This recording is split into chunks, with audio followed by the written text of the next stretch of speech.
Hello, I'm Alastair McIntyre of electryscotland.com, and I'd like to tell you about our World section of the website.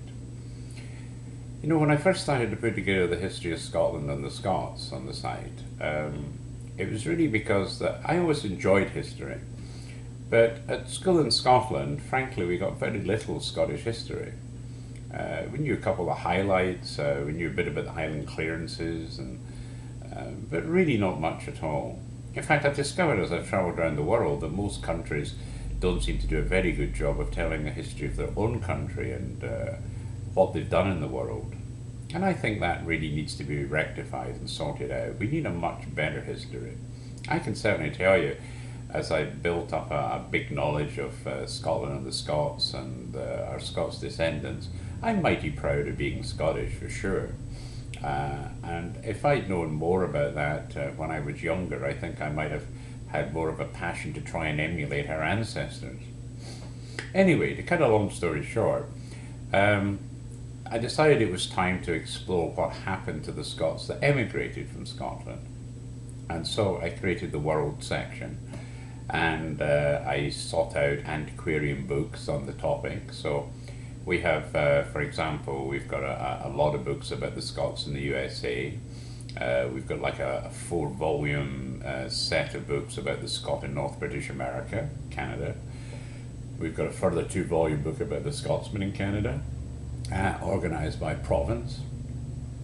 We've got books about Scots in Ireland, Scots in Australia, Scots in New Zealand, Scots in Russia, in France, in Germany, in Argentina, and Iceland, Poland, Sweden.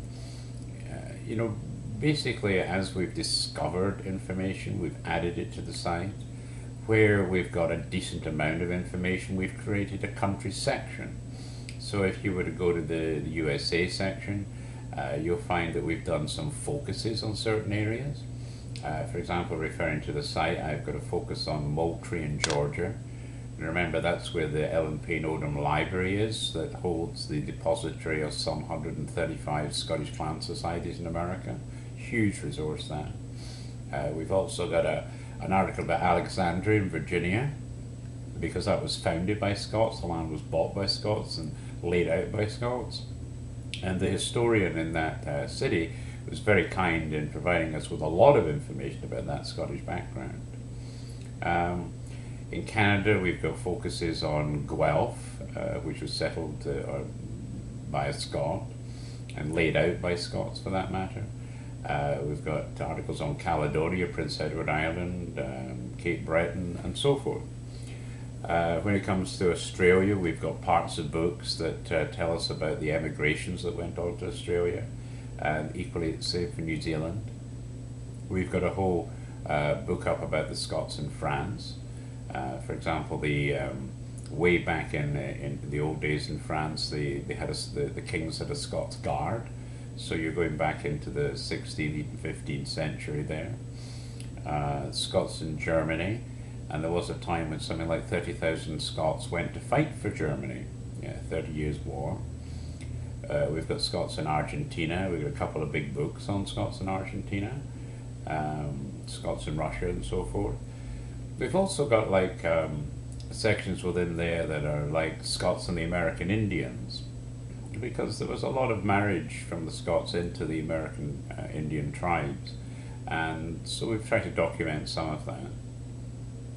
So essentially, if you're interested in how Scots got on in your country, if you click the World section, you will see basically all the countries. If you click the countries, we try to give you a little background to the country as well. So there's a few links to maybe one of the TV news or a radio program or a paper, so you get to know a little bit about the country as well.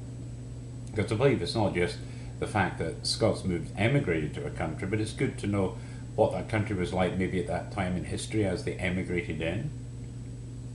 We're always trying to find accounts of pioneers. For example, when I was in Prince Edward Island, I picked up a book there that probably gave the best description of actual settlement. I mean, for example, when the people landed, the trees were so thick on the ground they had to camp on the beach. And in some cases it took a couple of days to actually get through the woods, because these woods were primeval woods, they'd never been cut down or anything. It was just over the many, many centuries the trees had fallen down, and of course in those days the trees were a lot thicker than they are today. So even just getting to your lot was a major problem. And then the fact that they had to cut down some trees just to let some light in, never mind to build a shelter. And so the first crop was amongst trees as well as tree stumps.